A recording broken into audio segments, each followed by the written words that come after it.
አራዳ ፓርክና ወዳጅነት ፓርክ መካከል አፓርትመንቶች እንዲሁም ለንግድ ተመራጭ በሆነው በመሃል ተክለ ሃይማኖት የንግድ ሱቆችን ይዘንሎት መተናል። ቤተ መንግስት አቅራቢያ አራዳ ፓርክ ፊት ለፊት ከ30% እውነተኛ ቅናሽ ጋር በካሬ በ73500 ብር ብቻ ከባለ 1 እስከ ባለ 3 መኝታ አፓርትመንቶችን ከሜሪትስ ፕሮፐርቲ ይዘንሎት ቀርበናል። በጥሬ ገንዘብ ለሚከፍሉ 30% ቅናሽ የተደረገባቸውን ባለ 1 መኝታ በ3.6 ሚሊዮን ብር አጠቃላይ ክፍያ፣ ባለ 2 መኝታ በ6.9 ሚሊዮን ብር አጠቃላይ ክፍያና ባለ 3 መኝታ በ9.5 ሚሊዮን ብር አጠቃላይ ክፍያ አቅርበንሎታል። እንዲሁም ከ10% ቅድመ ክፍያ ጀምሮ በ3 ዓመት የግንባታ ሂደት እየከፈሉ የቤት ባለቤት ይሆኑ።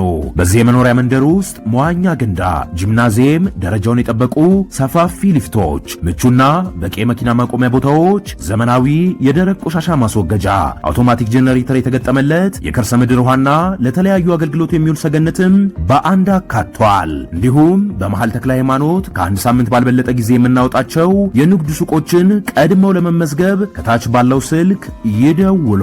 ሜሪትስ ፕሮፐርቲ አራዳ ፓርክና ወዳጅነት ፓርክ መካከል አፓርትመንቶች እንዲሁም ለንግድ ተመራጭ በሆነው በመሃል ተክለ ሃይማኖት የንግድ ሱቆችን ይዘንሎት መተናል። ቤተ መንግስት አቅራቢያ አራዳ ፓርክ ፊት ለፊት ከ30% እውነተኛ ቅናሽ ጋር በካሬ በ73500 ብር ብቻ ከባለ 1 እስከ ባለ 3 መኝታ አፓርትመንቶችን ከሜሪትስ ፕሮፐርቲ ይዘንሎት ቀርበናል። በጥሬ ገንዘብ ለሚከፍሉ 30% ቅናሽ የተደረገባቸውን ባለ 1 መኝታ በ3.6 ሚሊዮን ብር አጠቃላይ ክፍያ፣ ባለ 2 መኝታ በ6.9 ሚሊዮን ብር አጠቃላይ ክፍያና ባለ 3 መኝታ በ9.5 ሚሊዮን ብር አጠቃላይ ክፍያ አቅርበንሎታል። እንዲሁም ከ10% ቅድመ ክፍያ ጀምሮ በ3 ዓመት የግንባታ ሂደት እየከፈሉ የቤት ባለቤት ይሆኑ።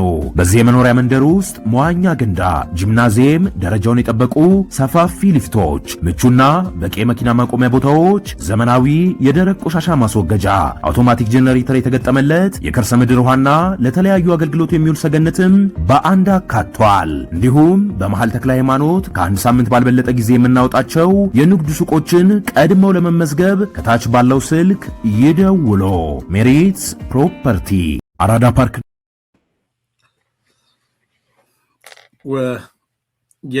የኤርትራ ወታደሮች በኢትዮጵያ የደረሰን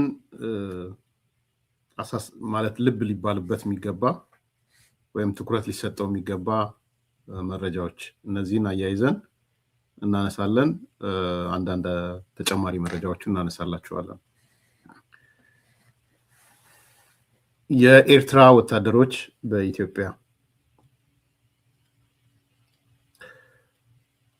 አፍሪካን ሪፖርት የሚባል በአሜሪካ የአፍሪካ ጦር እዝ ስር የሚታተም አፍሪካን ዲፌንስ መጋዘን ዛሬ ትላንትና አክቹዋሊ ያወጣው መረጃ አለ። እሱ ትልቅ አነጋጋሪ ሆኖ ወጥቷል። ያ መረጃ የሚያመላክተው ምንድነው? የኤርትራ ወታደሮች ወደ ኢትዮጵያ ትግራይ ክልል ዘልቀው ገብተዋል የሚል ነው።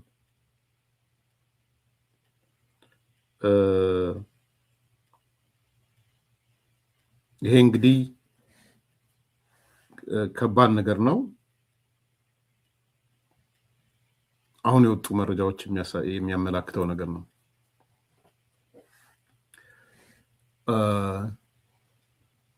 አፍሪካን ሪፖርት ወታደራዊ ምንጮችን ጠቅሶ እንዳወጣው ከሆነ ወደ 4-5 መረጃዎች ስማቸው እንዲጠቀስ ያልፈለጉ ወታደራዊ መረጃዎች ለአፍሪካን ዲፌንስ መጋዘን ወይም አፍሪካን ሪፖርት የገለጹት ነገር አለ። አንደኛ የኤርትራ ወታደሮች ሰፊና ክፍት በሆነው የኢትዮ ኤርትራ ድንበር አልፈው በአዋሳኙ ትግራይ ክልል ዘልቀው ገብተዋል የሚል ነው።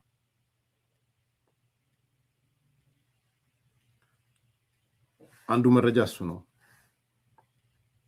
በአሁኑ ሰዓት በመቀሌ በአዲግራትና ዛላምበሳ ጭምር እየታዩ ነው። ድንበር ብቻ ሳይሆን መቀሌ ገብተዋል፣ አዲግራት ገብተዋል፣ ዛላምበሳ ገብተዋል ነው እያለ ያለው። አንደኛው እሱ ነው። ወደ ውይይታችን ሄደ። አስተያየቶች እየተለዋወጣችሁ እያዩ ነው። ሌላ ጊዜ ወይ እንነጋገርበታለን። አሁን ወደ ውይይታችን ሄደ። ብዙ አልተከበረም አላልኩም። ባይዘው እንዳልተከበረ ሳይሆን የተወሰነ አከባበር አይቻለሁ።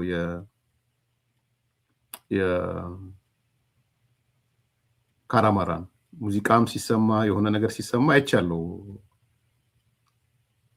ከፍ ባለ እርከን ነው ያነሳሁት እና እንትን ኮንፊውዝ እንዳትሆኑ። የተወሰነ ተከብሮ ቅድም ናቸዋለሁ። የኩባ አምባሳደሯን እንኳ አይቻታለሁ። የቀድሞ ሰራዊት አባላት አይቻለሁ። መንግስት የተወሰነ ኃላፊዎች አይቻለሁ። የአርበኞች ፕሬዚዳንቱን ልጅ ጆቴን አይቻለሁ። በዛ ደረጃ ተከብረዋል። ሙዚቃዎችም ነበሩ፣ ወጣቶችም ነበሩ። አይቻለሁ። እሱ ማሰማትም ይቻላል። ግን በከፍ ባለ እርከን እንደ አድዋ ላይ እንዳየነው መከበር አይችልም ይችላል የሚለውን ጥያቄ ነው ያነሳሁት፣ ግልጽ እንድትሆን። ከዛ ቀጥሎ ደግሞ ቅሬታ ካለ በጣም ክሊሩ ነው። ቅሬታ ካለ ኦኬ፣ ቅሬታ ካለ ቅሬታው እንስማው ነው ያልኩትን። ካራማራ በድምቀት እንዳይከበር የሚሰማ ቅሬታ ካለ ከልብ የሆነና አሳማኝ ቅሬታ ካለ እንስማው ነው ያልኩት። ለዚህ ደግሞ ትልቁ ኃላፊነትን ለሀገራዊ ምክክር ኮሚሽኑ እንስጥ ነው እያልኩ ያለው። ብዙ ኃላፊነት ነው እየተጫነበት ያለው ሀገራዊ ምክክሩ። ግን ይህንም ይኸው ምንድን ነው በአግባቡ ሁሉም በደስታ እንዳያከብረው ያደረገው ምንድን ነው? የዛሬ 5 ዓመት ወይ 6 ዓመት በነገራችን ላይ ለምሳሌ አቶ ጀዋር የጻፈውን አስታውሳለሁ። እንዳታከብሩ ብሎ የጻፈውን እኔ እንትን ጎርጓሪ መሆን ስላልፈለግኩ ነው። በግልጽ በነ አቶ ጀዋር ዙሪያ ካራማራ የሶሊዳሪቲ አያሳይም እንዳታከብሩ ሲሉ ነበር የነበረው። ለምንድን ነው የኦሮሞ ብሔርተኞች ካራማራ እንዳይከበር የሚፈልጉት? ለምን እንዳታከብሩ? እስከዛ ድረስ የጻፈውን ጽሑፍ ሁሉ አስታውሳለሁ። መቼም ቢሆን እንኳን ደስ ያላችሁ ለካራማራ ምናምን አይሉ። እንደማይሉም አውቃለሁ። የዚህ አድባሬ ወዳጆች የነበሩ የኦሮሞ ብሔርተኞች እንደነበሩ አውቃለሁ። ግልጽ እንድትሆኑ የእነሱ ጀግኖች ሊሆኑ ይችላል። የኔ ጀግና አይደለም። ከዚህ አድባሬ ጋር የሰራ ሰው የኔ ጀግና አይደለም።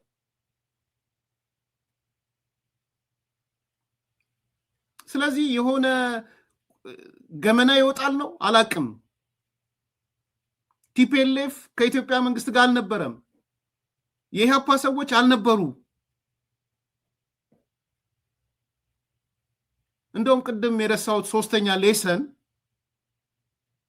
ኢትዮጵያ ታሪካዊ የሆኑ እጥፋቶች ላይ ከባድ ነገር ሲያጋጥማት የውጭ ወራሪ ሲወራት የሚፈለፈሉ ባንዳዎች መኖራቸውንም 3ኛው ሌሰን ነው። በነገራችን ቅድም ረሳሁት። እንደው በሻካለ ጻፈው 3ኛ ፖይንት ነው።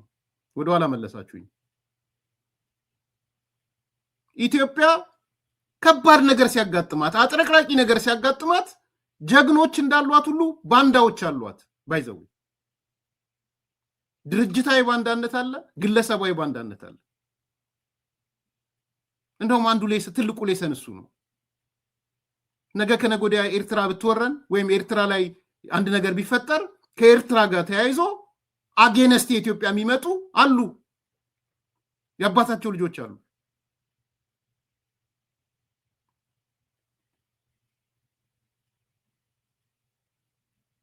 እንደውም ትልቁ አንዱ 3ኛው ሌሰን እሱ ነው።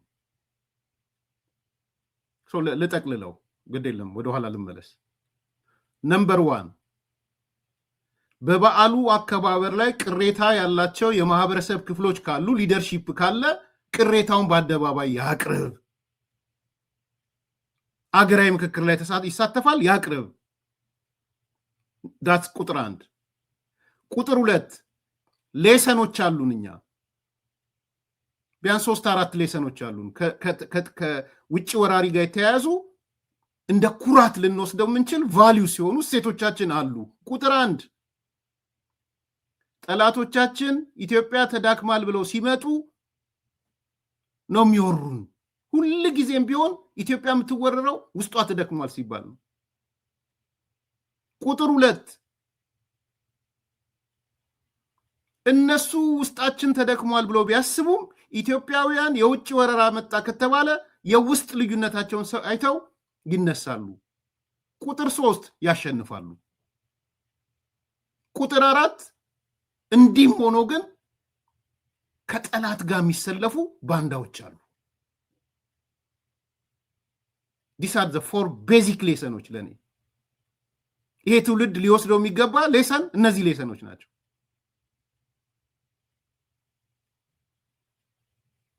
እነዚህን ትምህርቶች ወስደን እንሂድ። እዚህ ትምህርት ላይ ቅሬታ ያለው ካለ ያምጣና እንነጋገር። አሁን ሙስጠፌ እንዲህ ነው ደስተኛ አይደለም እንዲህ ነው ምናምን የሚለው በሩመር ነው የምሰማው። እውነት ለመናገር በሩመር ነው የምሰማው። ለዚህ ነው ሩመር እሰማለሁ ያልኩት። ሩመር ይዤ ደግሞ አልተነትንም። አሁን ባለኝ ቁመና ሩመር ይዤ አልተነትንም። እነ ጀዋርን ግን አውቃለሁ። የዛሬ 7 ዓመት ይሁን የዛሬ 19 ዓመት በግልጽ ልክ ካራማራ ሲመጣ እንዳታከብሩ የሚል ሲያነሱ አውቃለሁ። ኮንፌዴሬት ምናምን በሚል ሰዓት ኮንፌዴሬት ነው ሲል የከረመው። በነገራችን ላይ ጀዋር ኮንፌዴሬት ኦፍ ኢትዮጵያ አይነት እንዳታከብሩ የህዝብ ለህዝብ ነው ኦሮሞ ሶማሌ ወንድሞቻችን ቅር ይላቸዋል ምናምን የሚል ተጽፎ ነው የምላችሁ።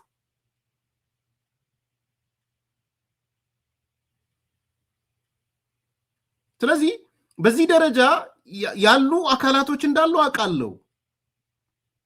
ይሄ ነገር ሲነሳ የሚደነግጡ ሌጋሲያችን መጥፎ ነው ብሎ የሚያስቡ እንዳሉ አውቃለሁ። ህወሓት ሌጋሲ መጥፎ ነው በዚህ ጉዞ ከሶማሌ ጋር ቆም ያለው የኢህአፓ የሆነው ክንፍ ከሶማሌ ጋር ቆሟል፣ ሌጋሲው ጥሩ አይደለም። የኦሮሞ የሆኑ ድርጅቶች ከሶማሌ ጋር ቆሟል፣ ሌጋሲያቸው ጥሩ አይደለም። ሰው ውሾውን ያነሳ አይነት እንዳይነሳ የሚፈልጉ አካላቶች አሉ። ለምን ትምህርት አይወሰድባቸውም ከነሱ? እኔ አቶ አንዳርጋቸውን ወድጄው ነው እንደ ያመጣሁት የመጨረሻው መጽሐፍ ስለ ጸጸታው እኮ ነው ያነሳሁት። ልክ አልነበርንም፣ እንዲህ ማድረግ አልነበረብንም። ደርግ አምባገነን ነው። ደርግ አምባገነን ስለሆነ ግን ከዚህ አድባሬ ጋር መሰለፍ የለብንም ወይ ኒውትራል መሆን አልነበረብንም። ይሄ ወንጀል ነው ያለው አቶ አንዳርጋቸው። የሁሉንም ያንዳርጋቸው ምስክርነት አይደለም እያመጣው ያለሁት፣ ግን ይሄ ስለገረመኝ ነው። ኦኬ አቶ አንዳርጋቸው በመጽሐፍ ደረጃ ተሳስተናል በዚያድ ባሬ ወረራ ወቅት ያን አቋም መውሰዳችን ካለ ዛሬስ አቶ አንዳርጋቸው እየጠይቋሉ። ለምን የትላንትናው ሌሰን ላይ ስተት ነኝ ስላለ ወንጀል ሰርቻለሁ ስላለ። ስለዚህ አንድ ነገር የምናከብረው ድል ስለሆነ ብቻ አይደለም፣ ከድሉ የሚመዘዙ ሐሳቦች ስላሉት ነው። ከድሉ የምንወስዳቸው ትምህርቶች ስላሉ ነው። ያ ትምህርት ደግሞ እንዳይቀጥል ያደርጋል። ምሳሌ ልስጣችሁ። ያው አኮፍኩፏል አይደለ? በኢትዮጵያና በኤርትራ መካከል በሻቢያና በኢትዮጵያ መንግስት ማለት ጦርነት ኩፍ ብሏል እኮ። አሁን ማቀርብላችሁ ኩፍ ያለውን ነው ማቀርብላችሁ። ይሄ ኩፍ ያለ ነገር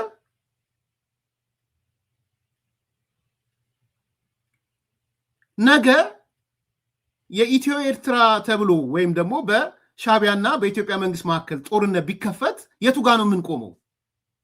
ቴልሚ አንዳርጋቸው ባህሪው ስለሆነ ከሻቢያ ጋር ይቆማል። ከዛ በኋላ ምናልባት ከሆነ እድሜ ከሰጠው የሆነ ዓመት በኋላ ተሳስቼ ነበረ፣ ወንጀለኛ ነበርኩ፣ ከሻቢያ ጋር መቆም አልነበረብኝም ይላል። ባህሪው ስለሆነ ይላል። ግን እዚህ ያላችሁ አዲስ ኮምፓሶች ጠይቋቸው። ኢትዮ ኤርትራ ጦርነት ቢከፈት ኢትዮጵያውያን ከማጋ ነው የምትቆሙት በሏቸው። ቢኮስ ሻቢያ የቆመው ከግብፅ ጋር ስለሆነ፣ ህወሓት የቆመው ከግብፅ ጋር ስለሆነ፣ ፋኖ የቆመው ከግብፅ ጋር ስለሆነ። እውነት ነው። ይሄ ምንም የሚያጠያይቅ ነገር አይደለም። ፋኖ ከግብፅ ጋር ነው ያለው።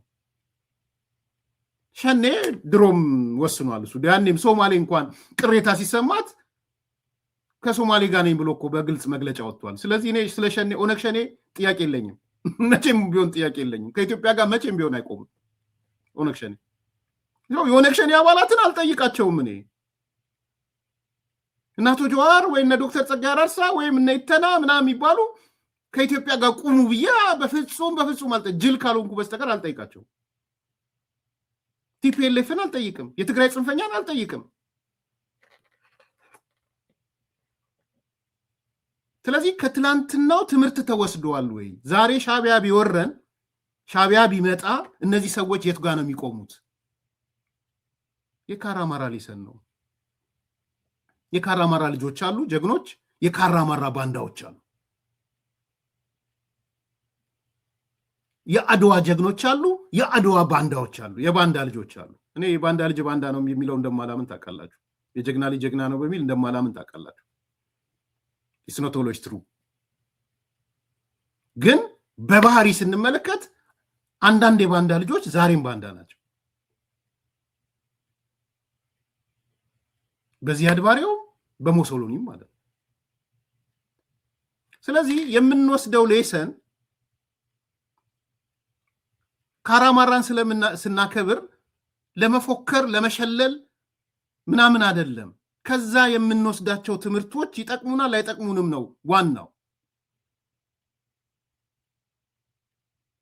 ኢትዮጵያ አንድነትን ከማምጣት አንጻር፣ ልዩነትን ትተን ወደ ጋራ በመሄድ አንጻር፣ አገዛዝን ትተን አገርን ከማስቀደም አንጻር፣ ብሔራዊ ጥቅምን ከማስቀደም አንጻር በዛ ደረጃ በዛ ማዕቀፍ እንድታዩት እፈልጋለሁ። የተወሰነ ያከበሩ ሰዎች፣ ሴሌብሬት ያደረጉ ሰዎች አሉ። በየዓመቱ ሲመጣ የሚያከብሩ ሰዎች እንዳሉ አውቃለሁ። እኔ እየጠየቅኩ ያለሁት መንግስታዊ ትኩረት ነው እየጠየቅኩ ያለሁት። ወደዛ ከዛ አንጻር አስቡት። እንጨርስ። በዚህ ወደ መረጃዎቹ ልሂድ። ተመሳሳይ ተያያዥ ነው። አክቹዋሊ ምንም ጥያቄ የለው። የአፍሪካን ሪፖርት እያነሳ ያለው ምንድን ነው? የኤርትራ ወታደሮች ኢትዮጵያ ገብተዋል ነው እያለ ያለው። የኤርትራ ወታደሮች ሰፊና ክፍት በሆነው የኢትዮ ኤርትራ ድንበር አልፈው በአዋሳኝ የትግራይ ክልል ዘልቀው ገብተዋል። በአሁኑ ሰዓት በመቀሌ በአዲግራትና በዛላምበሳ ጭምር ይገኛሉ። ይህ ትልቅ ሪፖርት ነው።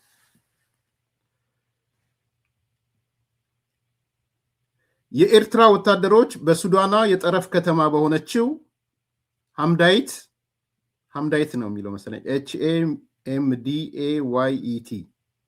HAMDAYET ሐምዳይት ስፔሊንግ ከተሳሳትኩ ሳነብ አስተካክሉኝ።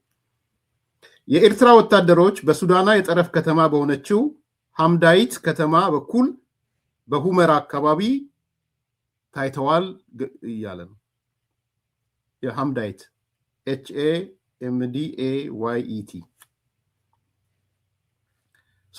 እቺ ሐምዳይት የምትባለው ከተማ የሚሊቴሪ እና የሎጂስቲክስ ዋነኛ ሴንተር ናት ነው እየተባለ ያለው።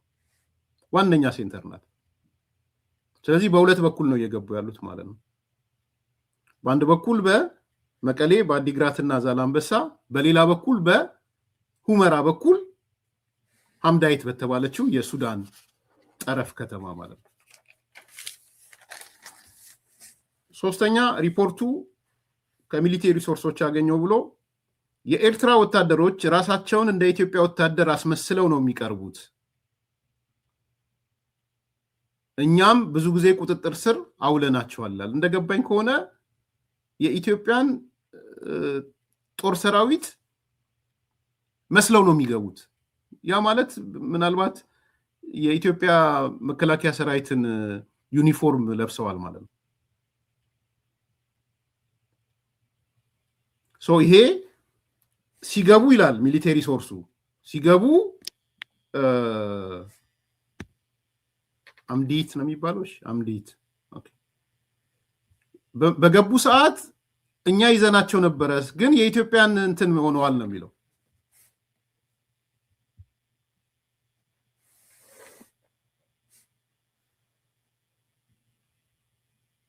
እኛም ብዙ ጊዜ በቁጥጥር ስር አውለናቸዋል።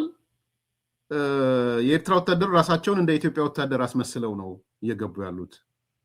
በሌላ በኩል ግን ይላል ይሄ ሚሊቴሪ ሶርሱ ነገረኝ የሚለው ማለት ነው። በሌላ በኩል የኤርትራን ዩኒፎርም የለበሱት ጭምር በመቀሌ በአዲግራትና በዛላምበሳ ይታያሉ ይላል። ይሄ ሶስተኛው ነው። አራተኛ የኤርትራ ወታደሮችና የህወሓት ታጣቂዎች እየተባበሩ ያሉት የጋራ ግብና የጋራ ዓላማ ተልዕኮ አላቸው ይላል። ህወሓትና የኤርትራ ወታደሮች ማለት ነው። አጭርና ግልጽ ነው የተቀመጠው። ኢትዮጵያን ማፍረስ ይፈልጋሉ ነው የሚለው። their shared goal is to dismantle the country ብሎ ነው የተጻፈው።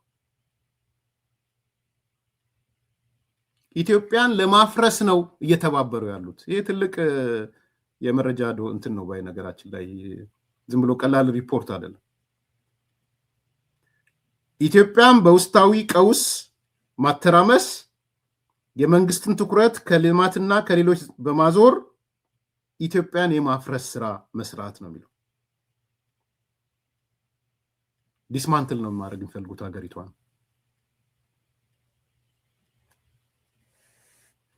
ነዋሪዎቹንም በምስክርነት ጠይቆ ነበረ። ምንድነው የሚሉት ነዋሪዎቹም? ህወሓት በሚቆጣጠራቸው ቦታዎች ላይ የኤርትራ የሚሊተሪ ተሽከርካሪዎች ከኤርትራ ወደ ትግራይ ሲንቀሳቀሱ አይተናል ብሎ ነዋሪዎችም ነግረዋቸዋል። መፈርተው የጦርነት ፍራቻ ያለን ነው የሚሉት ነዋሪዎቹ።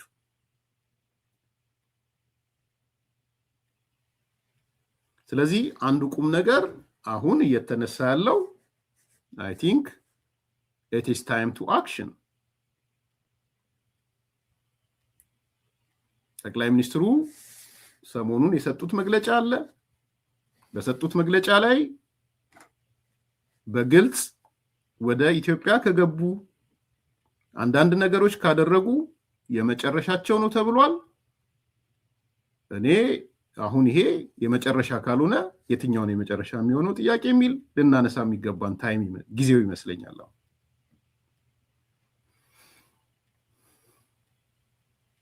እነዚህ ሰዎች በመቀሌ ከገቡ፣ በአዲግራት ከገቡ፣ በዛላምበሳ ከገቡ ኢንተርናሽናል ዜና ነው ዜናው። ትልቅ የሪሰርች ትልቅ ነው ተቋሙ፣ ትልቅ ተቋም ነው። ስለዚህ በአንድ በኩል በመቀሌ፣ በአዲግራት፣ በዛላምበሳ፣ በሌላ በኩል በአምዳይት ወይም ደግሞ በሁመራ በኩል። ስለዚህ ጊዜው ደርሷል። ጊዜው አሁን ነው ያልነው ለዛ ነው። በነገራችን አክሽኑ መምጣት ያለበት ይሄ ሰዓት ነው ይመስለኝ። አላማቸው ደግሞ ግልጽ ሆኗል። ዲስማንትል ማድረግ ነው ሀገሪቷን ነው። ስለዚህ አይ ቲንክ እንግዲህ ከዚህ በላይ ምን ሊባል እንደሚችል አላውቅም። ይሄ ነው የጠቅላይ ሚኒስትሩ ንግግር። ካብ ዝገርም ስርዓት ሻዕቢያ እውን ብዘገደደ መንገዲ ብልምዓት አያምንን፣ በሽግግር ስልጣን አያምንን፣ በልማት የማያምን በሽግግር ስልጣን የማያምን በደቁ እውን አያምንን፣ በልጆቹና በልጆቹ ማያምን ህዝቢ ኤርትራ ከም ዝፍለጥ ፈታዊ ስራሕን ፈጣሪ ስራሕን እዩ። ግን ከምኡ ዝመሰለ መንግስት ክርክብ ኣይከኣለን። ኩልና ከም ንፈልጦ ሻዕቢያ ስልጣን ክህዝ ከሎ ዳርጋ ልዕሊ 300 ፋብሪካታት ኣብ ኤርትራ ነይረን። ሎሚ ዳርጋ ኩለን ዓንየን እየን የሉን። ሽዑ እዚ ይቅር ክበሃል ዘይግብኦ ሰብኣዊ በደል እዩ ዝመስለኒ። እዚ ይቅር ክበሃል ዘይግብኦ ሰብኣዊ በደል እዩ። ካብ ልምድና ቅርብ ኢልና ክንሰርሕ ፈቲና ነርና። ከልምዳችን ቀረብ ብለን አብረን ለመስራት ሞክረን ነበረ።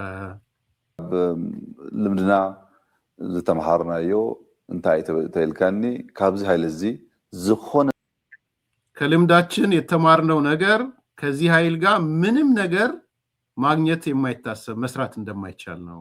ጽቡቅ ነገር ክርክብ ዘሂሰብ እዩ። ስለዝኾነ አቅምን ተተረኪቡ ካብ ምዝራግ አዲ አይወለን ይኩን እምበር አቅሙን ተጠቅሞ ከመበጥበጥ ውጪ የሚያውቀው ነገር የለም። ይሁን እንጂ ዳግም ህዝባችንን እንዲበድል እድል አንሰጠውም። ብደንቢ ስለዝነፈልጦ ደጊሙ ንህዝብና ከብድል እድል አይረክብን ከመ አይነት እድል አይንህቦይና ምናልባች እንተፈቲኑ ምናልባት ከሞከረ ደግሞ የመጨረሻ ሙከራ ነው የሚሆነው ብዬ ነው ማምነው። ናይ መወዳእታ ፈተነ ያትኸውን ኢለ ይዛምን ከወርቀ ይሄ ነው የሆነው ለመድገም ብዬ ነው። ይሄ አካል አሁን እየወጡ ባሉ ሪፖርቶች ትግራይ ኢትዮጵያ ገብቷል። ያም ዋና ከተማ መቀሌ ነው የገባው፣ አዲግራት ነው የገባው፣ ዛላምበሳ ድንበር አካባቢ ነው የገባው። በዚህ በኩል ደግሞ በሁመራ በኩል እየገባ ነው ያለው። የዛሬ መነጋገሪያ ሆኖ ትልቁ ሪፖርት ይሄ ነው የሚመስለኝና ከገባ አይደለም አሁን ከዚህ በኋላ ይሄ አካል ገብቷል። አላማው ግልጽ ነው። ኢትዮጵያን መበተን፣ የኢትዮጵያን የውስጥ አቅም መበተን፣ መበጥበጥ ነውና ይሄ አይ ቲንክ ሲሪየስ በጣም ከባድ ወቅት ላይ ነው ያለነው ብዬ ነው ማለት። ይሄ ነው እንግዲህ አያችሁ ስለ ካራማራ ስናስብ ይሄ ነው ይሄ አስተሳሰብ ነው የምንነጋገረው። እንኳንም ድጋሚ ያነሳችሁልኝ ተከራከራችሁ። የት ጋር ነው የምንቆመው ነው ጥያቄ። ወሮ ይግባ ይምጣ ወደ አዲስ አበባ። እንግዲህ ይሄ ባለበት በጣም የሚገርመው ደግሞ እና አማኑኤል አሰፋ ኤፒ ላይ ወጥተዋል፣ የፈረንሳይ ሚዲያ ላይ ወጥተዋል። አማኑኤል አሰፋ ማለት የምክትል የህወሓት ሊቀመንበሩና የጊዜ አስተዳደሩ ማለት ነው። የፈረንሳይ ዜና ላይ ወጥቶ ኤፒ ላይ ምንድነው የሚለው? አማኑኤል የፌዴራል መንግስቱ ትግራይን ዳግም ከበባ እየፈጸመባት ነው። የፌዴራል መንግስቱ ለጦርነት እየተዘጋጀ ነው። የኢትዮጵያ መከላከያ ሰራዊት ከሁሉም የኢትዮጵያ ክፍሎች በመምጣት ትግራይን በጦር ሰራዊት ከበባ እየፈጸመባት ነው። ትግራይ በፌዴራል ኃይሎች እየተከበበች ነው።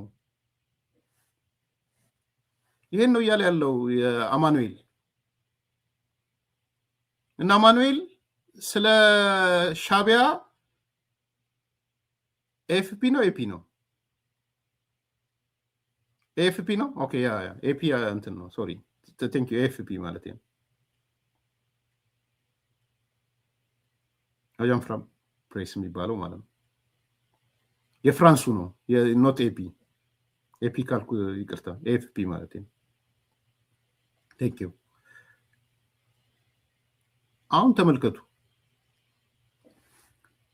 እና አማኑኤል ህወሓቶች የሻቢያን መቀሌ መግባት አይነግሩንም፣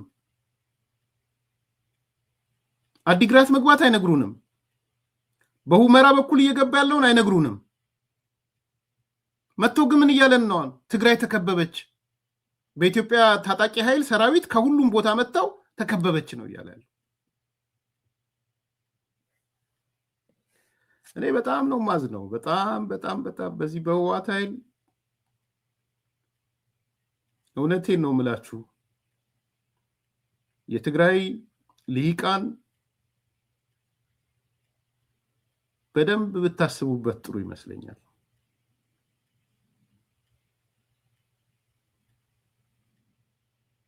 በደንብ ብታስቡበት።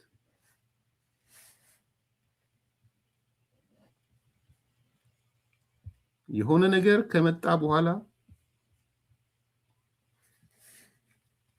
ነገሮች ዳሜጅ ከሆኑ በኋላ ድስት ጥዶ ማልቀስ ይጠቅማል ብዬ አላስብም።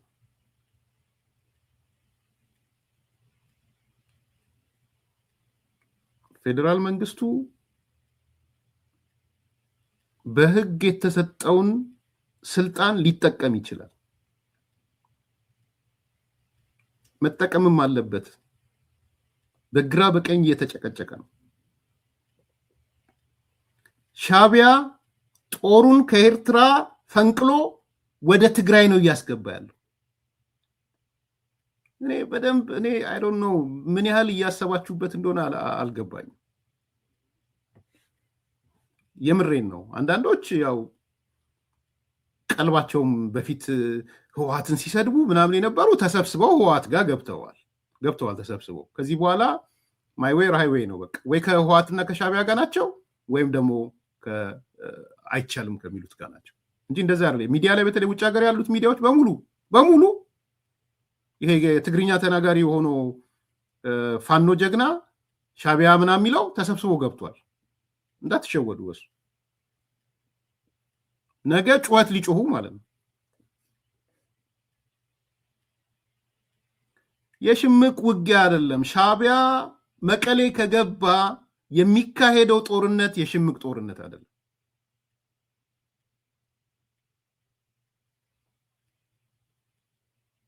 ይህንን ብትገነዘቡት የሽምቅ እንደ ሪዝን ይኸው ኦሮሚያ መቼ አሸነፈ፣ አማራ ክልል መቼ አሸነፈ፣ ይኸው እየተቀጠቀጠ አይደለም የሚል የትግራይ ልጆች ሆናችሁ ድመቶቹም ሁኑ ከድመቶቹ ውጭ ያላችሁ እንዲህ አይነት ንግግር ስታረጉ እየተመለከትኩ ነው። እጅግ በጣም የተለያየ ነው። አማራ ክልል ያለው የትጥቅ ትግልና ወይም ጦርነትና ኦሮሚያ ክልል ያለው የትጥቅ ትግልና ትግራይ ክልል የሚካሄደው የተለየ ነው በይዘቱ።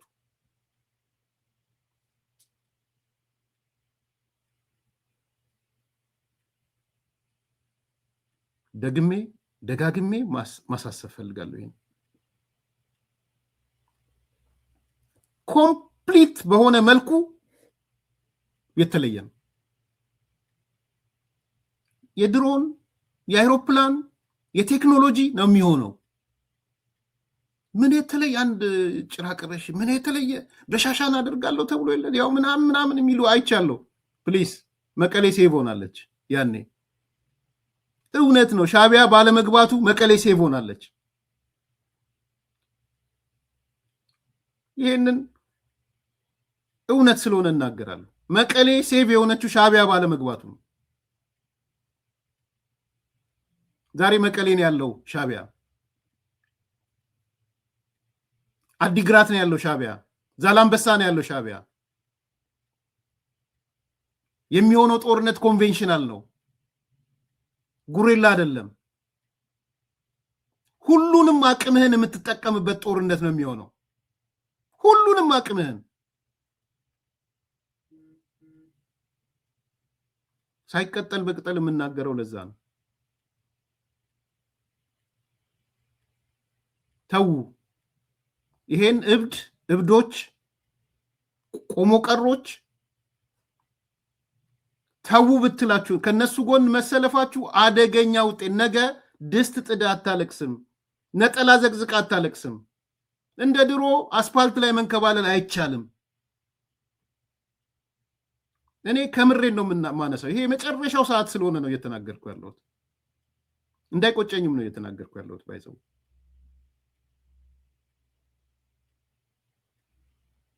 የትግራይ ጀነራሎች ጥለው እየመጡ ያሉት ወደ አዲስ አበባ እየገቡ ያሉት ስለገባቸው ነው። ምናልባት የኢትዮጵያ መንግስት ምን እንደሚያደርጋቸው አውቁም። ወልቃይት ይመለስልናል፣ ራያ ይመለስልናል ብለውም ላይሆን ይችላል። ያ ቆሞ ቀር ኃይል ትግራይን ዶጋመድ ሊያደርጋት እንደሆነ ገብቶታል። እንዳይመስላችሁ ፌዴራል መንግስቱም ሰራዊቱን ከወሰደም ወስዷል ብዬ አምናለሁ። ሲከብ ለምን እንደከበበ ልትረዱት ይገባል። ነገ አበድን፣ ሞትን፣ ተቃጠልን እንደዛ አይነት እኔ መጥቼ ኮላተራል ነው ምናምን ማለት አልፈልግም። የእብደት ጉዞ ግን አለ። ፌዴራል መንግስቱን እየተፈታተኑት ነው እነዚህ ቆሞ ቀሮች። ማንም ቶሎሬት አያደርግም። መቀሌ ውስጥ የሻቢያን ወታደር ሲርመሰመስ እያየ ማንም ቶሎሬት አያደርግም።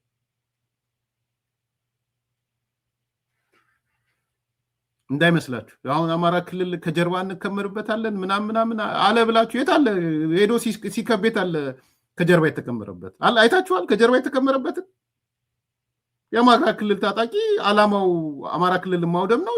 ሲወጣለት መከላከያው የገባ አውድሞ ይወጣል። አውድሞ ነው የሚወጣው።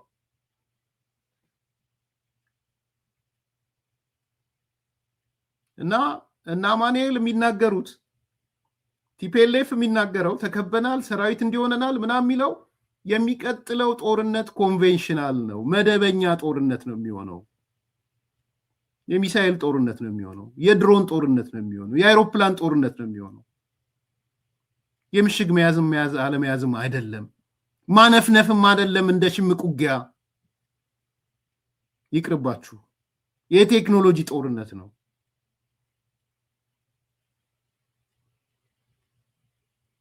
እና ይሄ ዜና ወደ መጨረሻው እየሄደ ያለ ይመስላል። እና ማኑኤል እያነሱ ያሉት ነገር የሚያደናቸው አይመስለኝም። ኤኤፍፒ ላይ እየተናገረ ያለው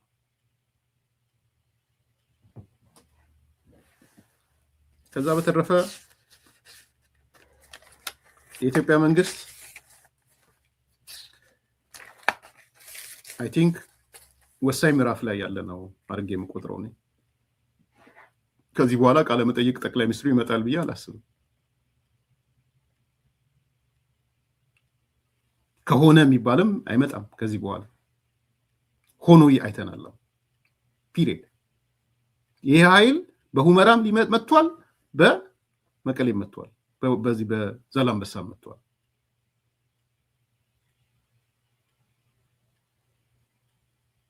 እና ይሄ ትንሽ ደሞዝ ተከለከለ ምናምን ተከለከለ ምናምን the whole thing ሲስተሙ ብሎክ ሊሆን ይችላል። not only ደሞዝ not only ነዳጅ። ይሄ ኃይል ሻቢያ የሚፈልገው ኢንተርኔቱም እንዲቋረጥ፣ ቴሌውም እንዲቋረጥ፣ ባንኩም እንዲቋረጥ፣ አየር መንገዱም እንዲቋረጥ፣ የፌደራል መንግስት ጋር ያለው ግንኙነት እንዲቋረጥ፣ የገንዘብ ትራንዛክሽኑ እንዲቋረጥ፣ ሁሉም ነገር እንዲቋረጥ፣ ጨለማ እንድትሆን ትግራይ ነው የሚፈልገው። ቢኮዝ ኤርትራ ጨለማ ናት።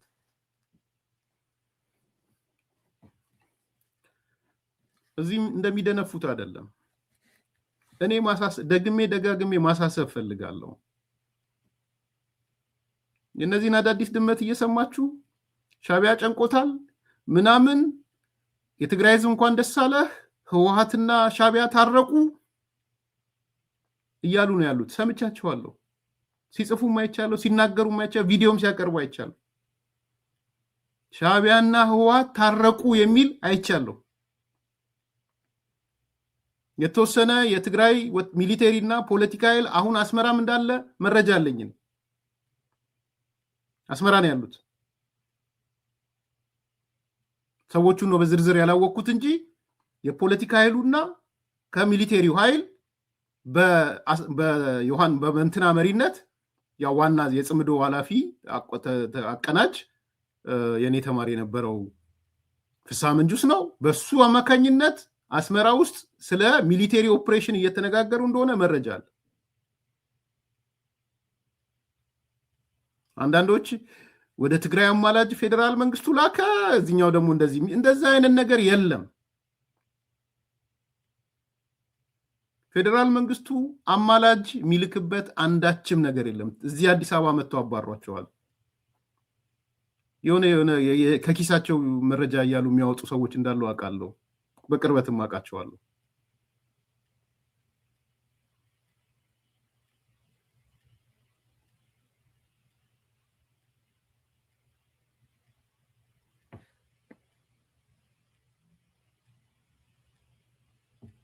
ስለዚህ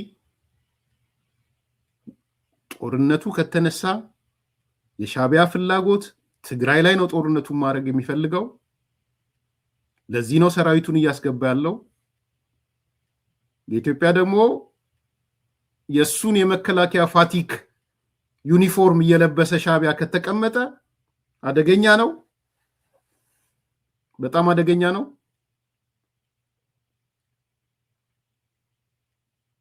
እኛ ይዛኔ የተናገርነው ነበር። አሁን ሳስበው ልክ ነው ብዬ የማስብ አንድ ጀነራል አለ። አሁን እንኳን አላገኘውም። እዚህ ሀገር የሚኖር ዲፌክት ያደረገ ጀነራል ነበረ በወቅቱ። ታውቁታላችሁ፣ ስሙ መጥቀስ አልፈልግም። አንዱ የመረጃ ምንጫችን እሱ ነበረ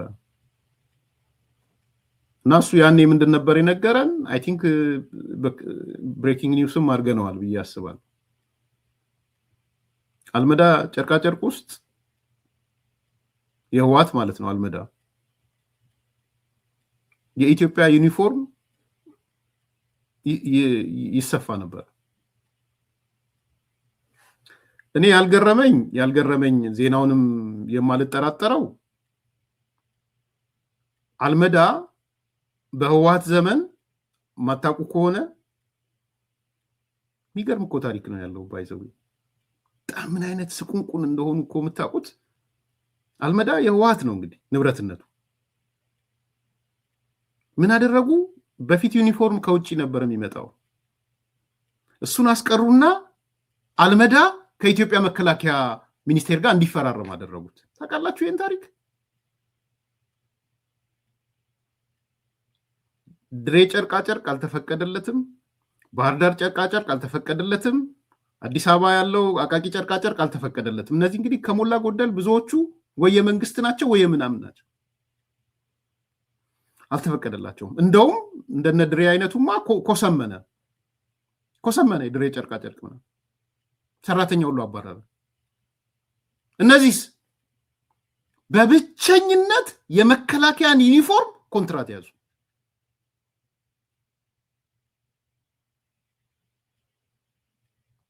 እኔ እኮ አንዳንዴ እንዴት እንደማያፍሩ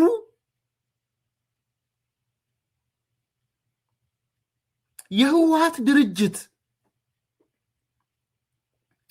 ስሙ በደንብ በተለይ እንትን ልትሉ የምትፈልጉ ፈለዎች፣ ቅቤ ልትቀቡ የምትፈልጉ ሰዎች ስሙ ይሄንን። ለምንድን ነው የኢትዮጵያ የመከላከያ ዩኒፎርም ለባህር ዳር ጨርቃጨርቅ ያልተሰጠው?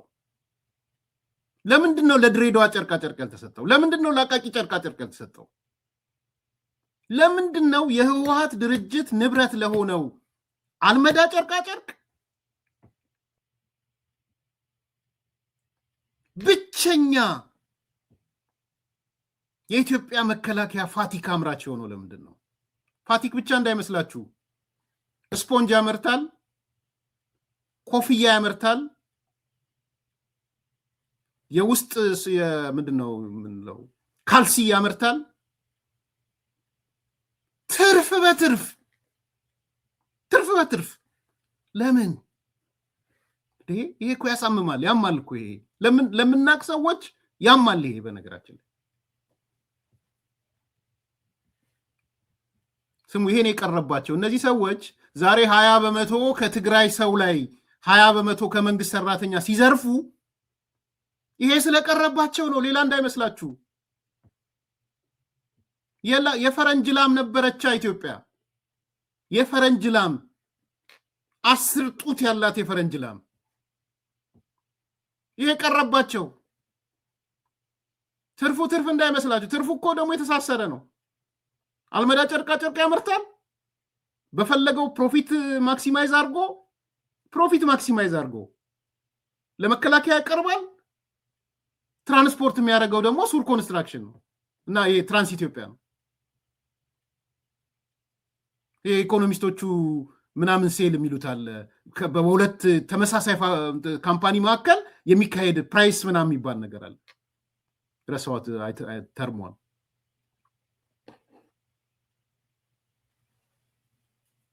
የሆላንድ ላም ነበር የነበረው። ጉድ ነው የእነዚህ ሰዎች ጉድ ተነግሮ አያልቅም። በነገራችን ላይ ልክ ይሄ ሲቀርባቸው የሆላንድ ላሟ ስትቀር ተገለበጡና የትግራይ ህዝብ ላይ ተገልብጠው 20% የመንግስት ሰራተኛ ይኸው ወሰዱ። ከሁለት ወር በፊት ነግሬያቸዋለሁ። ትላንትና እነጌታቸው ነገሯቸው። መሬት መሸንሸን ጀመሩ። ቋሚ የትግራይ ሀብት የሚባሉትን ንብረቶች መሸጥ ጀመሩ ለሰራዊቶቻቸው። ዛሬ ወጣ ነገ አነሳላችኋለሁ። ፖሊሱን ኤቢሲዲ ብለው ለይተው ትግራይ ያለውን ፖሊስ ኤቢሲዲ ብለው ለይተው ሲገመግሙ እንደነበረ ከ2 ሳምንት በፊት ነግሬያችኋለሁ። አሁን ምን አሉ? ኤ ያሉት ጦርነት የተሳተፈ ፖሊስ፣ ቢ ውስጥ ሆኖ ሲደግፍ የነበረ፣ ሲ ምንም ያላረገ፣ ዲ ከአዲስ ትግራይ ሲገባ የኢትዮጵያ መከላከያ ሰራዊት አብሮ የሰራ እሱ ዲ ይባረራሉ። ለኤዎች ደግሞ ልዩ መሬት ይሰጣቸው የሚል ዛሬ ደንብ አጽድቀዋል። ደንብ እና ደንቡ መለኪያ ምንድነው? ጦርነት የተሳተፈና ያልተሳተፈ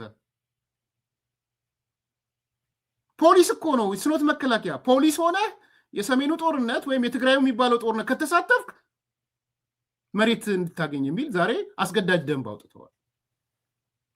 ለነገ ነው። አያችሁ፣ ነገ ካለው ፖሊስ ይሄድልናል አይሄድልንም ብለው ማለት ነው።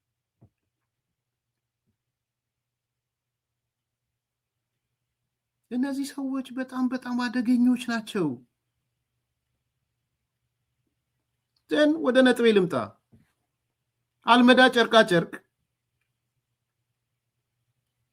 በሞኖፖሊ ከውጭ የሚገባውን ቀርቶ ከኢትዮጵያ መከላከያ ጋር ተፈራርሞ ዩኒፎርም መስጠት ጀመረ። በትርፍ ከፍተኛ ትርፍ። ቢኮስ አንደኛ ሞኖፖሊ ስለሆነ ትርፉን ነው የሚያሰላው። ሌሎቹስ ወደቁ። ድሬዳዋ ጨርቃ ጨርቅ ማሽኖቹ ተነቀሉ። አቃቂ ጨርቃ ጨርቅ በኪሳራ ነው ሲኖር የነበረው። ስንት ሰራተኛ በትኗል አቃቂ፣ ታውቁታላችሁ። እነዚህስ እንዴ የመንግስት ልጆች፣ የፓርቲ ልጆች ደግሞ በጣም የሚያስቀው በጣም በጣም የሚገርም እኮ እነዚህ አይ ዶንት ኖ እንዴት እኔ አሁን አንዳንዴ እውነት ይሄ እንትንን የዚህ ኤፈርት ላይ የጻፍኩት ጽሁፍ መቼም የሚሞት ጽሁፍ አይደለም። ባይዘው መቼም ሄዳችሁ ደጋግማችሁ አንብቡት። ከምሬን ነው። ምን አደረጉ? በፊት ዩኒፎርም ለሰራዊቱ እንግዲህ 300 ሺህ 400 ሺህ ሰራዊት ይሁን ወይ 250 ሺህ ለሰራዊቱ መንግስት ነበረ ገንዘብ ከፍሎ ዩኒፎርም የሚሰጠው በመንግስት ወጪ። እሱ እንዲቆም አደረጉ። መንግስት ሳይሆን ግለሰቡ መክፈል አለበት አሉ። ከዛ ሌላ አስገዳጅ ነገር አብረው አስቀመጡ። ምን እንደሆነ ታውቃላችሁ? አንድ ሰራዊት በአመት 2 ጊዜ መቀየር አለበት የሚል። ድሮ መንግስት ሲሰጠው ለ1 አመት ይሆናል ዩኒፎርም የሚሰጠው፣ በሚቀጥለው አመት ይሆናል የሚሰጠው። አሁን ግን ምን አደረጉ? በየ6 ወሩ ዩኒፎርሙን መቀየር አለበት የሚል አመጡ። ምን ማለት ነው? ኤቭሪ 6 መንዝ የሰራዊቱ አባል ልክ ዩኒፎርም ገንዘብ አልመዳ ይገባል፣ ኤፈርት ይገባል። ግዳጅ አለበት። በ6 ወር ገዝታል አልተገዛህም ተብሎ ማለት ነው።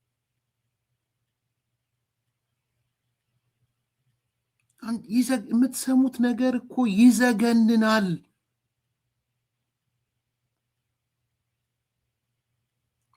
አንደኛ ወታደር ሆኖ ከኪሱ እንዲከፍል ሆኖ በኢትዮጵያ ሚሊቴሪ ታሪክ ውስጥ ተደርጎ የማይታወቅ ማለት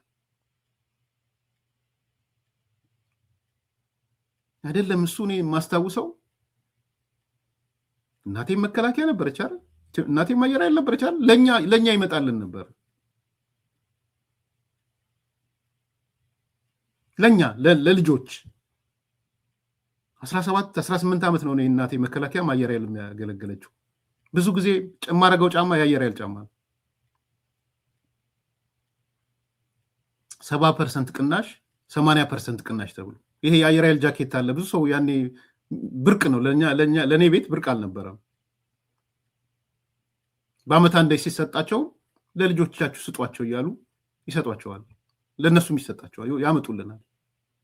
ተውት። ለዛው ስላለው ያየር ኃይል ሰውና የመከላከያ ሰው ሳይሆን ለኛ ማለት ሲቪሎቹ ልጆቹ የአየር ኃይል ጫማና የአየር ኃይል ጃኬት የአየር ኃይል እንትን ነው የነበረ እንኳን ገዝተን አይደለም እናታችን ገዝታ አይደለም ታመጣው ከአየር ኃይል ከምሬን ነው የምላችሁ ይሄ እውነት ያሳለፍኩትን ህይወት ነው የምነግራችሁ ከኔ አልፎ የኔ ጓደኞች አብሮ አደጎቼ ማንነጣጠል ከሆነ ለኔ በስድስተኛ ወር ከሰጠችኝ በሚቀጥለው ለጓደኛ ደግሞ እንደዛ እስከዛ ነው ማስተው በአጋጣሚ የሰፈራችን ደግሞ ሚሊተሪ አካባቢ ስለሆነ አንድ አይነት ይሆናል ምን አደረጉ ግን እነዚህ በስድስት ወር ከራስ ኪስ አውጥተህ ጨርቃ ጨርቁን ትገዛለህ ዩኒፎርምን ትገዛለህ ያንተ ገንዘብ በስድስት ወር አንዴ እነሱ ጋር ይገባል ማለት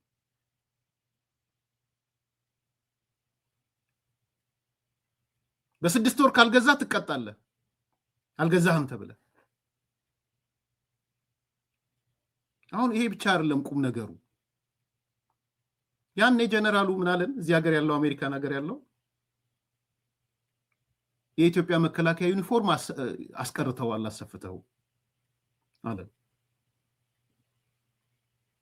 እና ምንድነው ስንለው አይ ለታጣቂዎቻቸው ሊያለብሱ አዘጋጅተዋል አለ ዛሬ ኤርትራ ላይ ያለው ዝም ብሎ አይደለም የኢትዮጵያ ዩኒፎርም ከለበሰ ዩኒፎርም ሚል አላየውም ግን የኢትዮጵያ ወታደር ይመስላሉ ብሎ ስላለ በምንድነው ሊመስሉ የሚችሉት የኢትዮጵያ ወታደር ሊሆን የሚችለው እኔ ስጠረጥር የኢትዮጵያን ዩኒፎርም ለብሰዋል ማለት ነው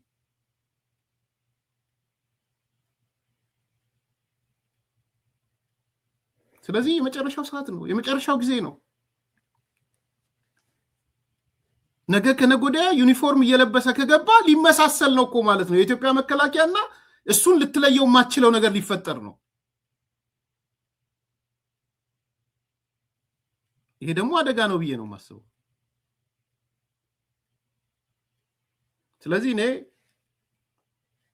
seriously አሁን this is the time እንደሚባለው this is the time በቃ ምንም ከዚህ በኋላ የሚጠበቅ ነገር አለ ብዬ አላምንም በዚህ ቀን ይለኮስ ማታ ይለኮስ ለሊት ይለኮስ ይያልኩ አይደለም እኔ እሱ የኢትዮጵያ አመራሮች ውሳኔ ነው እኔ ግን እንደ ፖለቲከኛ እንደሚያሳስበው ሰው ይሄን ካረጉ ብለን የምንወጣበት ሰዓት ላይ አይደለም አሁን ያለው በግልጽ ዩኒፎርም አላነበብኩም ዩኒፎርም ሚል አላየውም ምንድነው የሚለው ዩኒፎርም ስላላየው ነው አንብቤዋለሁ ሪፖርቱን በደንብ ነው ያነበብኩት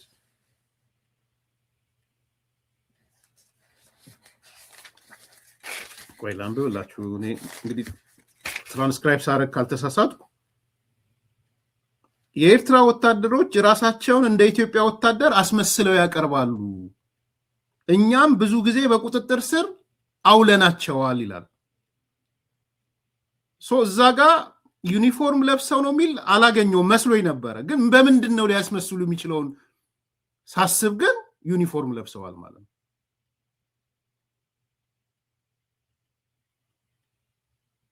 እንደዛ ነው ንባቤ ያየሁት ሌላ ሪፖርት አላየሁም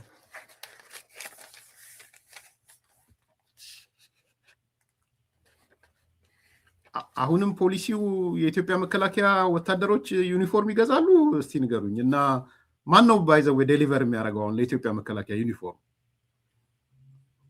ያኑም የተሳሳተ ነገር ካለ እኩል መጮህ ስላለብኝ ማለት ነው አንደኛ መከላከያ አባላት ለዩኒፎርም በየስድስት ወሩ ገንዘብ ይከፍላሉ አላቅም ጠይቃለሁ ግድ የለም ሩቅ አይደለም ለዚህ ሁለተኛ ዩኒፎርሙን የሆነ የፓርቲ ድርጅት እንዲያመርት አድርገው ነው የሚያመጡት እነዚህ ሁለት ጥያቄዎችን ያዙልኝና አጣራለሁ ያንን የኋላውን መውቀስ ብቻ ሳይሆን የፊቱስ ተቀይሯል ወይ ይሄ መንግስትስ ቀይሮታል ወይ የሚለው መጠየቅ ስለምፈልግ ለጊዜው መረጃ የለኝም ያላችሁ ካሉ መጻፍ ትችላላችሁ ያሁኑ መንግስት እንደ ህወሓት ሁሉ ዩኒፎርም በየስድስት ወሩ ጦሩ እንዲገዛ ያስገድዳል ወይ አንድ ሁለተኛ የሚገዛው ዩኒፎርም ከፓርቲ ካምፓኒ ነው ወይ የሚገዛው የፓርቲ ድርጅት ካለ ማለት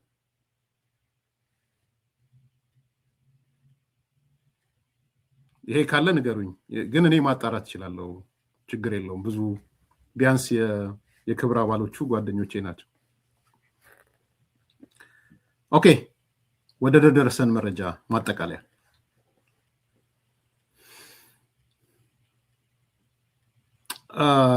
የደረሰኝ መረጃ ትንሽ አሳሳቢ ነው እና ኃላፊነት ወስጄ አጣርቼ ያመጣሁት መረጃ ነው።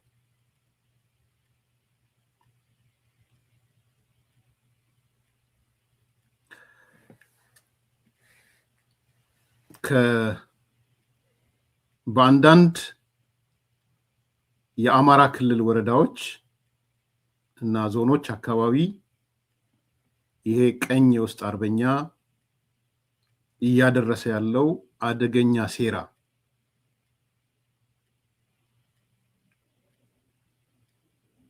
አሳሳቢ ነው። ወደዚህ ነጥብ ነው አሁን ውይይታችሁ።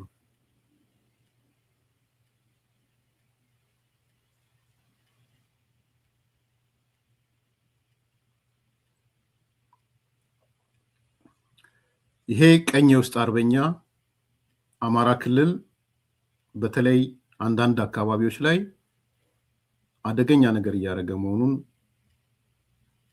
በውይይትም በድምጽም በተለያየ መንገድ ያገኘሁት መረጃዎች ነው የሚያመለክቱት። አንደኛ፣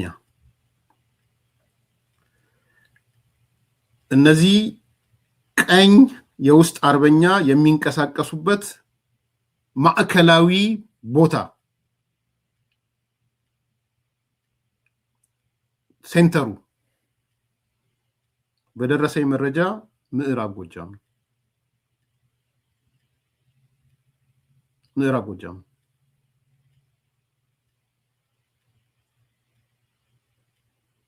ምዕራብ ጎጃም ነው። ማዕከሉ ደግሞ ፍኖተ ሰላም ነው። በፍኖተ ሰላም ነው ያሉት። ኮሩ አንቀሳቃሹ የዚህ የውስጥ ቀኝ አርበኛ የሚባለው ምዕራብ ጎጃም ላይ ነው የተሰገሰገው። ሴንተሩ ደግሞ ፍኖተ ሰላም እንደሆነ ነው ያለው መረጃ። ይሄ አንደኛው ነው። ሁለተኛ፣ እነዚህ ቀኝ የውስጥ አርበኞች ምን እያደረጉ ነው? ምን እየፈጸሙ ነው የሚለው ነው።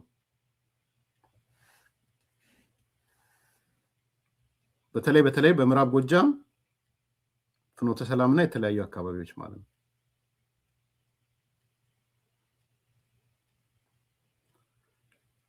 አንደኛው እየፈጸሙት ያሉት ጠንካራ አመራሮችን እየለዩ ማስገደል ነው። ይሄ በእቅድ የያዙት ወደ ተግባርም የተሸጋገሩበት ነው። ቀንደኛ የሚባሉ እነሱን የሚታገሏቸው ከህዝብ ጋር የቆሙ ከመንግስት ጋር የቆሙ ከመከላከያ ጋር የቆሙ እነሱን እየፈለጉ የማስገደል ስራ አሳሲኔሽን ማለት እሱ እየተሰራ ነው ያለው። ይሄ ጥብቅ መረጃ ነው።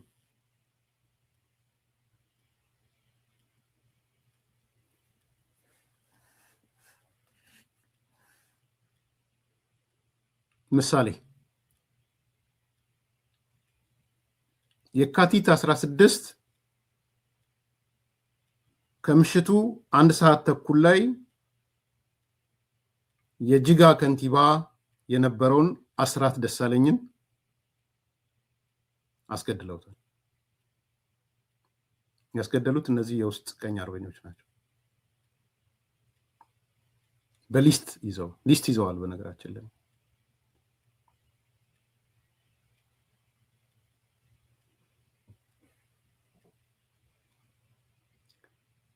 ልድገሙ። የጅጋ ከንቲባ አስራት ደሳለኝ የሚባለው የካቲት 16 ከምሽቱ 1 ሰዓት ተኩል ላይ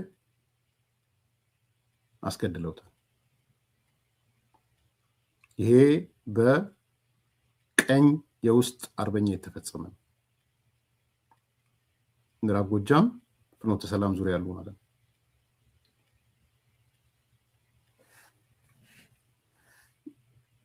ሌሎች የያዟቸው ሊስት ቀድመን የመጣ ነው። ለዛ ነው ሊያስገድሏቸው ሊስት አውት ያደረጓቸው ሰዎች አሉ። እነከሌ እርምጃ ሊወሰድባቸው ይገባል ያሏቸው ማለት ነው።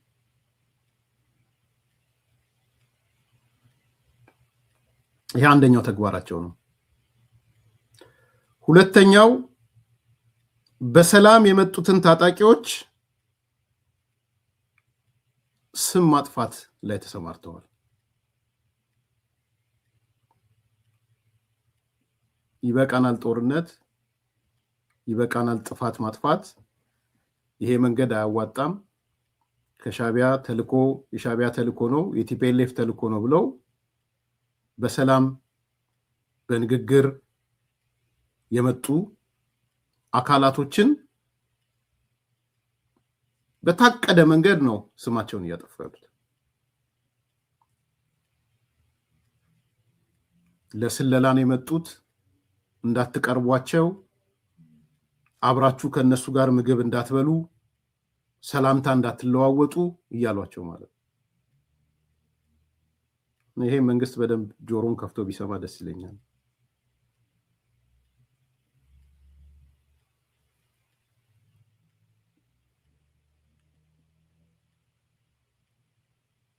ስለዚህ ምንድነው ይሄ ዲስከሬጅ ነው የሚያደርገው።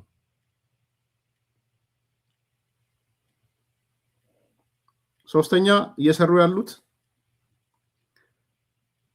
ታጣቂዎቹ እንደመጡ መረጃ እንዳይሰጡ ማስጠንቀቅና ማስፈራራት ነው። ሰላም ይሻለኛል ብሎ የመጣው ከዚህ በኋላ ከወገኖቼ ጋር ወገኖቼን አልገልም የህወሓት ተላላኪ የሻቢያ ተላላኪ ያሉንም ብለው የሰላምን እድል ተቀብለው የመጡትን ሰዎች ማስፈራራት ነው ያዙት። እኔ የመከላከያ ጀነራሎች እዛ አካባቢ ያላችሁ ስማችሁን ለጊዜው አልጠቅስም፣ ቁጭ ብላችሁ ብትገመግሙ ጥሩ ነው የሚመስለኝ። ምዕራብ ጎጃም ወደ ሌላው እንዳይስፋፋ ማለት ነው። ለምንድነው እንደዚህ የሚሆነው?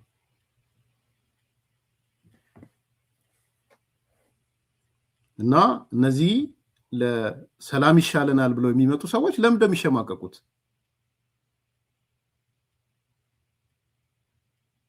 ብዙ የድምጽ መረጃ ነው ያለኝ በነገራችን ላይ ለጊዜው ስለማያስፈልግ ተመልሶ እነግራችኋለሁ። አንዳንዱ እኮ የሚገርም እኮ ነገር ነው የሚያደርጉት። አሁን ያስተላለፉት መመሪያ ምንድነው? ሰበሰቧቸውና ከዚህ በኋላ እናንተ በቀጥታ መከላከያን ማግኘት አትችሉም፣ ለመከላከያ ጀነራሎች ለመከላከያ ኮሎኔሎች የምትነግሯቸው ሚስጥር ካለ የምትነግሯቸው ነገር ካለ ቀድማችሁ ለኛ ንገሩን። አስተዳደሩ ከሰማ በኋላ ነው ለጀነራሎቹ የሚያስተላልፈው።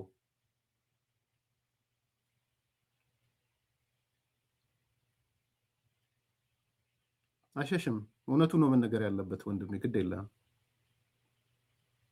የአደባባይ እውነት ስለሆነ ነው እየተናገርን ያለ ነው። አያሸሽም። ከሸሹ ሚሽሹ ጥሩ እኮ ነው መሸሻቸው ወንድሜ። እዛም ሁለት እግሩን ከሚያደርግማ አንደኛውን ቢሸሽ ይሻላል እኮ። እንዴት ስትነግረው ነው እኮ የሚሻለው። እና ተደብቆ ቢሰራ ነው የሚሻለው። ተደብቆ እየቆየ ቢገል ነው የሚሻለው።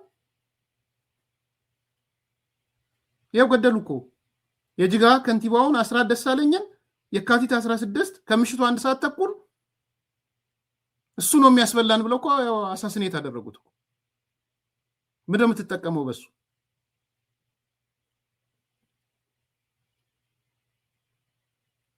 ስለዚህ ስፔሲፊክ ቦታውንም አንስቻለሁ። ምዕራብ ጎጃም ብያለሁ። በዋናነት ፍኖተ ሰላም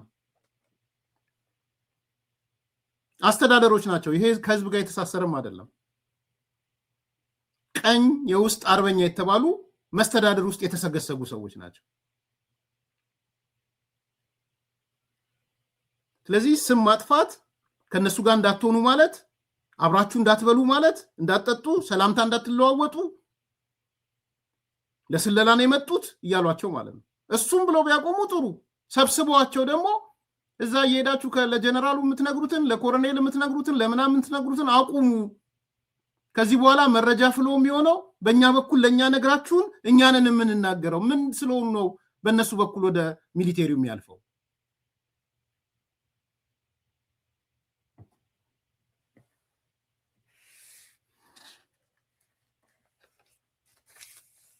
ይሄ ሁለተኛው ነው። ሶስተኛ ትጥቃቸውን ማስፈታት ነው። እሱ የራሱ የሆነ ፕሮሰስ አለው። ነገር ግን አንዳንዶቹ ከመንግስት ጋር ተሰልፈን የሚሉ አካላት አሉ። ይሄ እዚህ ውስጥ ዝርዝር መግባት አልፈልግም። ይሄን ባይሆን አልናገርም። ይሄ ወንድሜ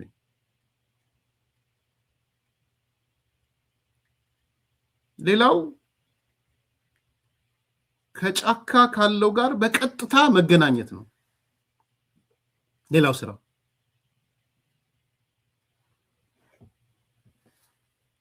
መረጃ ስጡኝ አልኳቸው። በምንድን ነው የምታረጋግጡት? ከጫካው ጋር ቀጥታ ይገናኛሉ ያላችሁት አልኳቸው። ለምሳሌ አንደኛው በሰላም የገባውን ከፍተኛ አመራራቸው ነው ውስጣቸው ደወሉለት።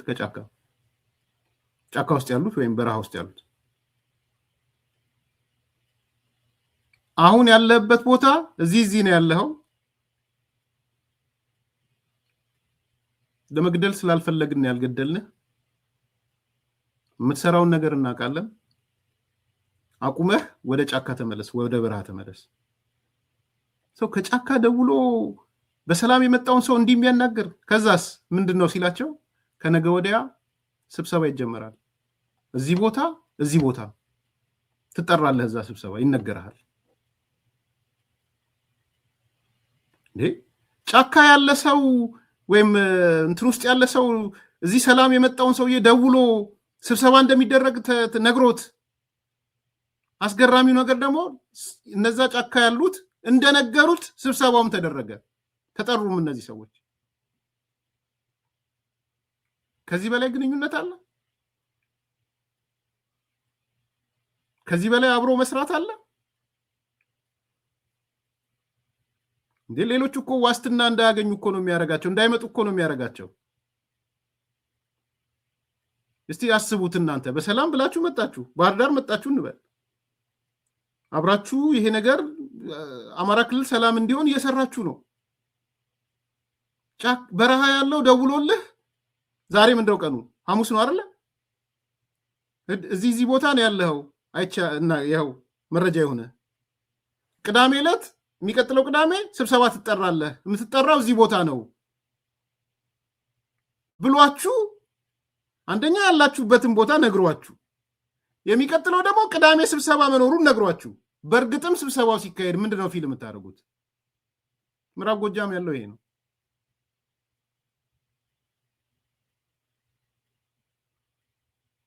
ስለዚህ ይሄ ከመከላከያ አመራሮች ጋር እንዳይገናኙ እየተደረገ ያለበት ቼናቸውን መበጠስ፣ ማስፈራሪያ መድረስ፣ ቤተሰቦቻችሁን እንገላችኋለን የሚል ማስፈራሪያ ከተግባርም ሆኗል። ካፒቴን ማስረሻ ወንድሙን የገደሉበት ስፔሲፊክ ነው። ግን ይሄ ቦታ እንዳልኩት ኮራቸው ቤዛቸው ምዕራብ ጎጃም፣ ዋና ኮሩ ደግሞ ያለው ፍኖተ ሰላም። እኔ ባለኝ መረጃ ሰው ምዕራብ ጎጃምን እየመራ ያለው ፍኖተ ሰላምን እየመራ ያለው ቀኝ የውስጥ አርበኛ ነው። ይሄ መረጃ የደረሳቸው የመከላከያ ሰዎች ኤርሚያስ ተሳስቷል የምትሉ ከሆነ መረጃውን ላኩልኝ። ሳላጣራ 3-4 ሳላጣራ አላመጣውም። ባለሀብቶች ያሸሻሉ፣ ህዝቡን ያሸሹታል፣ ያስፈራራሉ፣ ቦታ ይናገራሉ።